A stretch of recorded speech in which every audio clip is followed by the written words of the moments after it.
Good morning po, I'm Kuya Pao. Welcome dito sa aking munting channel, Pao Agri TV. In this video, i-update po natin yung pinapasibol nating lettuce.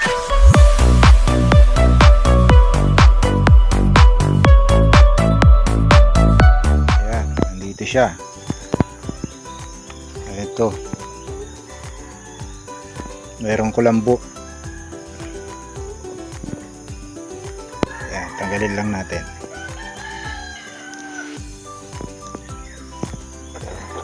Ayun. Sibol na ang lettuce. Ayun oh. Ayun.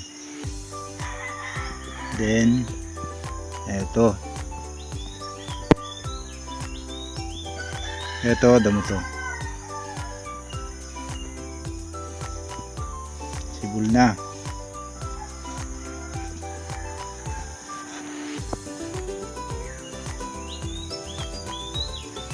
Yan, meron siyang kulambo kasi pag masyadong mainit baka hindi niya kayanin.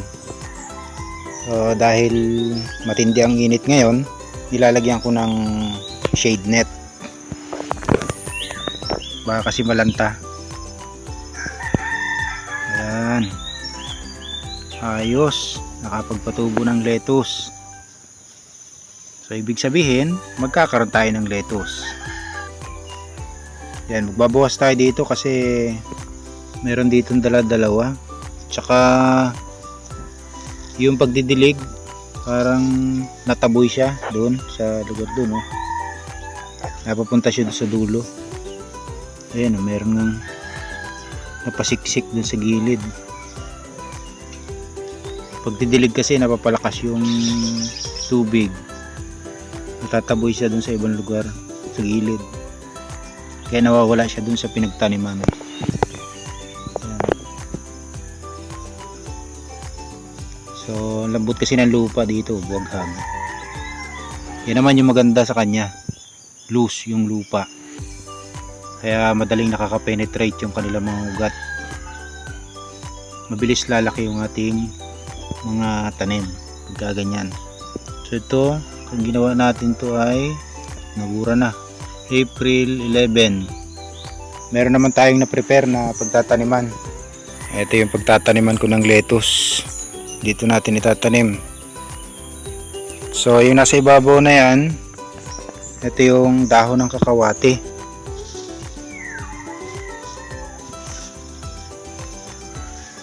So nilagay ko dyan para hindi ma-expose yung lupa natin na pagtataniman ng lettuce. Kasi yung mga microorganisms na nandyan pwedeng mamatay pagka na-expose sila sa sunlight. Kasi yung sunlight ay natural disinfectant. So mamamatay yung mga beneficial microbes na tumutulong sa atin sa ating paghahalaman. So dito po sa ilalim nito ay nilagyan ko na ng mga organic materials. Sari-sari na yun nakalagay dyan. Lahat ng pwedeng magpataba sa ating lupa during preparation ilalagay ko na po. Kaya yung ilalim yan ay napakayaman na sa nutrients. Meron na yung mga balat ng saging na nabulok. Meron din siyang charcoal na activated na. So inactivate na natin. Ibig sabihin yung mga beneficial microbes, yung mga nutrients nandun na sa ating charcoal, doon sa ating uling na nilagay dyan sa ilalim ng ating taniman. Dahil itong uling ay merong tiny chambers, meron siya maliliit na butas, doon ay store yung mga beneficial microbes, yung nutrients, and then nag-hold din siya ng tubig. Kaya napakayaman na po yung ating charcoal pagka na-activate natin. Ano po? So ginamit ko dito, nasa ilalim, ito pa nga, meron pa sa ibabaw. At nilatagan ko yan sa ilalim at charcoal na activated, ano po. Kaya yung itatanim natin dito ay maganda yung magiging resulta. So syempre kailangan din natin talaga ng tamang pag-aalaga sa kanila.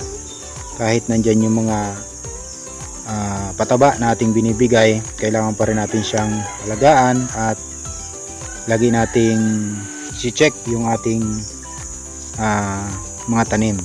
So araw-araw dapat masipag tayo mag-check, bumisita dun sa ating mga tanim para maagapan natin kagaya ng mga peste sa ating mga taniman. So maagapan natin, magagawan agad natin ng solusyon.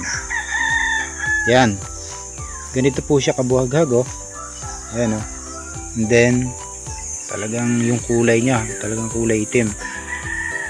Ito po hindi na pinagulingan, no? Yung topsoil ito, and then yung mga pinagsama-sama na organic materials, mga nabulok. Yan. And then yung ilalim, meron pa siyang, may nilatag pa ako dahil meron akong 45 days na chicken. Yung na-harvest ko na chicken manure, nilagay ko dun sa ilalim. So dahil tayo ay piniprepare pa lang natin ito, bed na ito, medyo mainit pa, kaya habang hindi pa natatransplant yung lettuce, so pinapalamig na natin dito at pinapasingaw yung ipot ng manok kasi mainit siya. So bago matransplant yun, malalamig na siya at mabubulok na yung ipot ng manok. So mataba na yon. Ang resulta, maganda yung ating paghahalaman kasi napakayaman niya sa nutrients ng lupa nating pagtataniman. So maganda during land preparation, prepare natin yung lahat ng kakailanganin ng halaman. Ano po? Para pag nag-transplant tayo, meron siyang masisipsip na nutrients dun sa lupa na kanyang pagtataniman. Kagaya po nito, pinayaman na natin yung ilalim dun sa talagang sagana na ito sa nutrients. So pag-aalaga na lang talaga yung kailangan ng halaman para lumaki siya ng maayos. Ayun. So dito mga 60 puno ng lettuce, kasya siguro dito.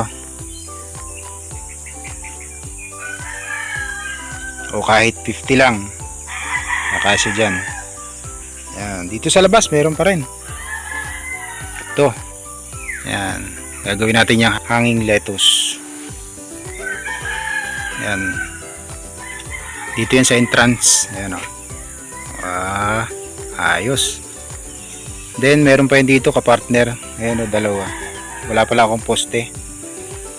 Ito nilagyan ko lang ng bato, baka may mapasuot yung paa. Ayan. Meron tayong apat na, sa ngayon dalawa pa yung poste ng lettuce. Lettuce po yan. Lettuce pa rin tatanim ko dito. At so sa isang ganito, sa isang bottle, dalawang puno ng lettuce ang itatanim natin dyan. So bali apat yan. So dito walong lettuce ang malalagay natin. Walo, and then dito sa kabila ay ganun din. So bali 60 na agad sila.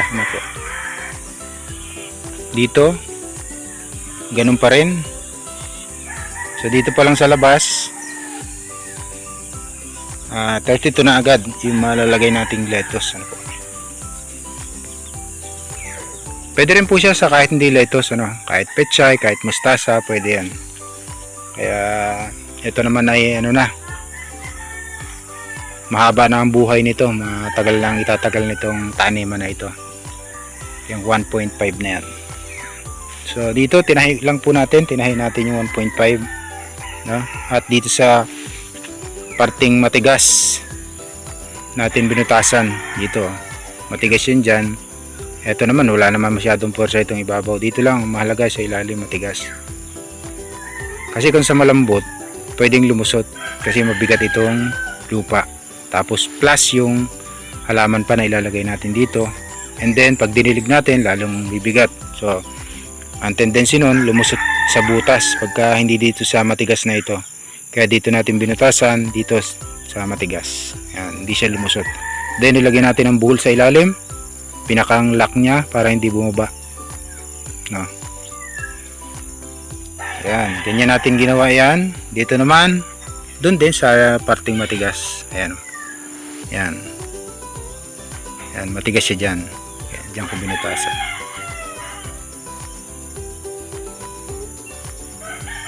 Ayun. Hanging lettuce.